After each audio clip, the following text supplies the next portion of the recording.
So 2 days ago, a report alleged that Secretary Hegseth issued an illegal order to, quote, kill them all, leading to the targeting and killing of survivors clinging to wreckage after this September 2nd strike in the Caribbean against alleged drug traffickers. And now, the Republican-led House and Senate Armed Services Committees have both opened investigations into the incident that the Pentagon is referring to as, quote, fake news from phony politicians. So today we're going to take a look at how lawmakers from both sides of the aisle are responding to this incident. Some are calling for accountability. Others argue that it never happened or hasn't been proven. And then one just ignores the question altogether. Kind of standard political stuff there. But starting out here with Representative Don Bacon, a Republican out of Nebraska, who says he doesn't believe that Hegseth would be foolish enough to say that they should kill all of the survivors. But either way, it's worth an investigation to find out what actually happened. Here we go. Your committee, you're on the Armed Services Committee, is going to be investigating this, according to your chairman. How concerned are you that this may have been a real violation of the way, even if there's a question of whether or not we're at war, but that this would violate the laws of warfare? Well, it is a big concern. Now, Secretary of Defense Hegseth denies it. We should get to the truth. I don't think he would be foolish enough to make this decision to say, kill everybody, kill the survivors, because that's a clear violation of the law of war. So I'm very suspicious that he would have done something like that, because it would go against common sense. So let's get the facts. And if the facts go to where the Washington Post article takes it, well, then we'll have to go from there. But if it was as if the article said, that is a violation of the law of war. When people want to surrender, you don't kill them. And they have to pose an imminent threat. It's hard to believe that two people on a raft trying to survive would pose an imminent threat. So let's get the facts first. The Secretary Hegseth deserves his day to present his side of the story. Then stepping back a little bit, we've got Senator Mark Kelly, a Democrat out of Arizona, kind of laying out why there is concern about what happened here and why it needs to be investigated to make sure, in his words, if what's being reported is accurate, that's a war crime. Here's Senator Kelly. Based on what CNN is reporting, what the Washington Post is reporting, do you believe if there was a second strike to eliminate any survivors, that constitutes a war crime? It seems to. If that is true, if what has been reported is accurate, I've got serious concerns about anybody in that chain of command stepping over a line that they should never step over. We are not Russia. We're not Iraq. We hold ourselves to a very high standard of professionalism. And this is where I'm really troubled about this, is because I have so much respect for people in the United States Navy. I served in the Navy for 25 years, and there is no organization more professional than Navy SEALs. And they should be revered. And that's why I say I hope what I've heard about this strike is not accurate.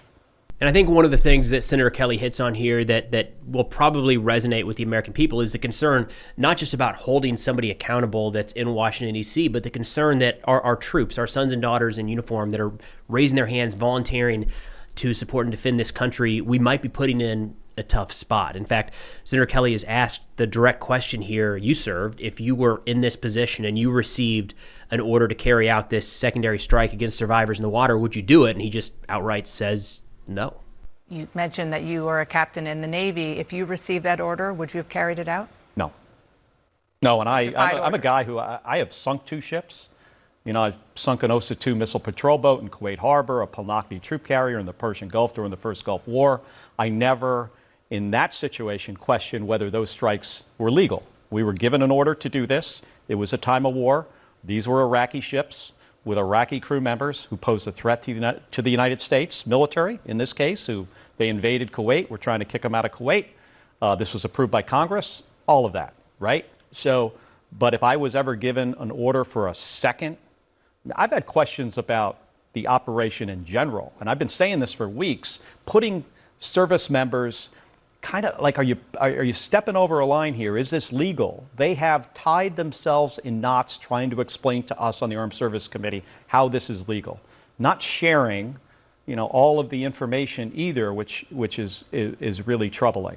But going after survivors in the water, that is clearly not lawful.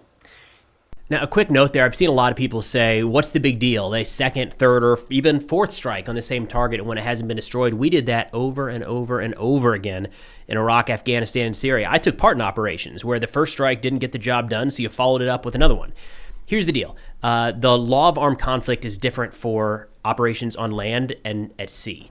And there's long been statutes that once a ship has been hit and there are survivors clinging to wreckage, essentially the way the law came about, and you'll have to go to a law expert to dig into this, is the idea that somebody clinging to wreckage no longer poses a threat. Whereas somebody stepping out of a building after it gets hit could very well still pose a threat to ground forces. So like it or not, agree with it or not, the law of armed conflict is different when at sea than on land. So if there's really not a worthwhile comparison here to say, but we did it in Afghanistan, because legally speaking, which is the question at play here, is that is a different set of laws that the United States is adhering to on land than we would be at sea in the Caribbean. And another key note here, you can set aside all the international organizations that we're not a part of or not signatory to.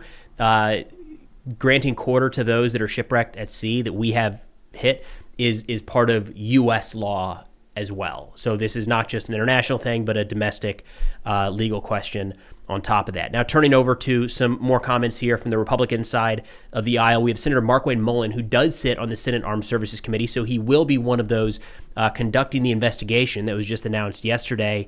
He kind of sticks with saying that this is all alleged, which he's correct. By the way, the Washington Post article has anonymous sources, people familiar with the operation, so on and so forth.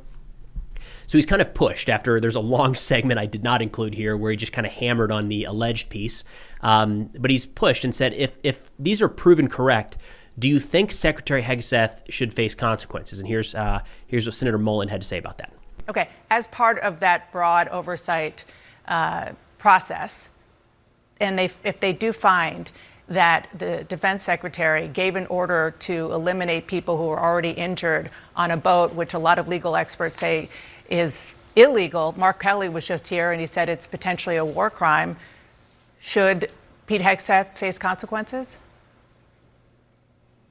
Listen, you're once again making assumptions that's not even kind of accurate, I don't believe. All we're doing is talking about an assumption. This hasn't been proven. It hasn't been said it was actually true. And as far as Mark Kelly, what he says, Mark Kelly is saying the most ridiculous things I've ever heard right now. He's encouraging men and women in uniform to question the orders of superior officers. He just got in saying that the president was racist because he doesn't like brown people. So with that, let's turn back over to Senator Kelly, who is really making the rounds on a number of news shows today, where he makes the argument that really what should be done here is kind of what's happening. Let's do an investigation, and if necessary, we need to hold people accountable. Here's Senator Kelly. Happening right now, the Washington Post reporting that Secretary Hegseth gave an order to kill everybody on one of those suspected drug boats during the first strike in September. Are you calling for U.S. service members to actively disobey orders like those? Well, if orders are illegal, not only do they not have to follow them, they are legally required not to follow them. Do you think that constitutes an illegal order? I think there needs to be an investigation, and I hope that the reporting is not accurate. I care so much about the United States Navy and those service members. This was an operation involving the most professional members of the military, U.S. Navy SEALs, who I revere. I hope and pray that this is not true. But there needs to be an investigation by the Inspector General. Pete Hegseth fired many of the inspectors general in DOD. But who's ever left needs to investigate it. We're going to investigate it. I sit on the Armed Services Committee. We're going to have an investigation. We're going to have a public hearing. We're going to put these folks under oath, and we're going to find out what happened, and then there needs to be accountability. Then back over to Senator Mullen on CNN, who, again, spent so much of the conversation saying that this is alleged and it doesn't seem likely, that the anchor there asked him just point blank, do you know this isn't true? And he says, look, I don't even know why we're spending so much time on this. Here we go. And as I said before, full stop. Do you know that it's not not why true? would it be true? And then we know that the president, we know that the Navy or the Coast Guard has picked up survivors already and sent them back to the country. So now we're saying that They did it once and they didn't do it again. I don't believe this at all. Okay. Could that be because a lawyer in the Pentagon said you can't do that again, and then they didn't? Then they actually listened the second time? Is that possible? No, absolutely not. And I don't know why we're spending so much time on this. The President and the Secretary of War has been very clear they're going to use lethality against our enemies, home and abroad.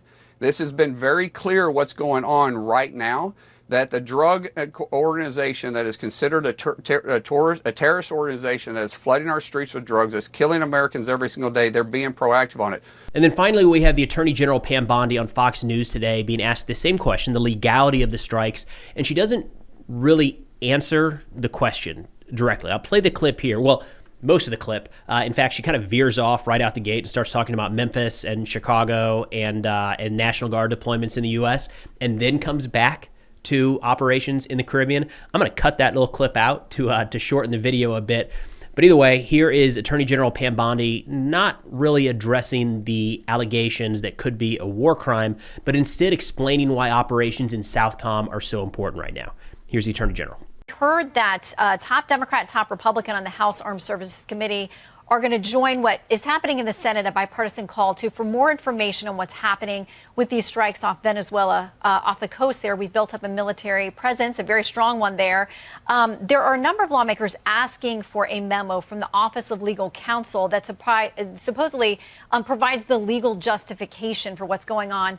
Will that be declassified? Will you turn it over to lawmakers or make it public in any way so we can see the legal justification for what's going on? Back to Venezuela. We are committed to taking out these narco terrorists. President Trump is, Marco Rubio is, our entire administration. And that goes back to Joe Biden letting these foreign terrorist organizations walk into our country, come into our country through Mexico. They are narco terrorists. What you're showing on the screen right now are terrorists, and they are being blown up. We are not going to agree. You know, these Democrats don't want to agree with us. It's crazy. The drugs that are flowing into our country from these terrorists are killing our children. And if Donald Trump won't protect, if the Democrats won't protect our children, Donald Trump will, by any means we need to, within the legal realm of our society. And that's what we're doing. As far as a classified memo, I'm not going to discuss that, but I will say Venezuelan drug dealers need to tread very, very carefully, because if you are a narco terrorist, if you are a TDA, we are coming after you. President Trump has made that crystal clear. No more will they be coming into our country thanks to Joe Biden. No more will they be killing our kids with this poison that is flowing into our country from Venezuela, from Mexico, from all of these other countries, fentanyl being made in China. That's what this is about, protecting Americans every single day, Shannon. We have to. So that's about where things sit right now. I would expect the next step here to be, of course, the investigation from the House and Senate Armed Services Committee. They are likely to try to get Secretary Hegseth, as well as any members of the chain of command involved in that strike, to testify under oath. They're probably trying to get their hands on the strike footage, as well as any orders issued by Secretary Hegseth leading up to or during that operation. You know, the relationship between the Secretary and Congress has been pretty rocky from the start, so I'd be surprised if Hegseth voluntarily jumps into the hot seat there. But who knows? Maybe this time will be different. But that's all we got for now. Thanks for watching, and I'll see y'all next time.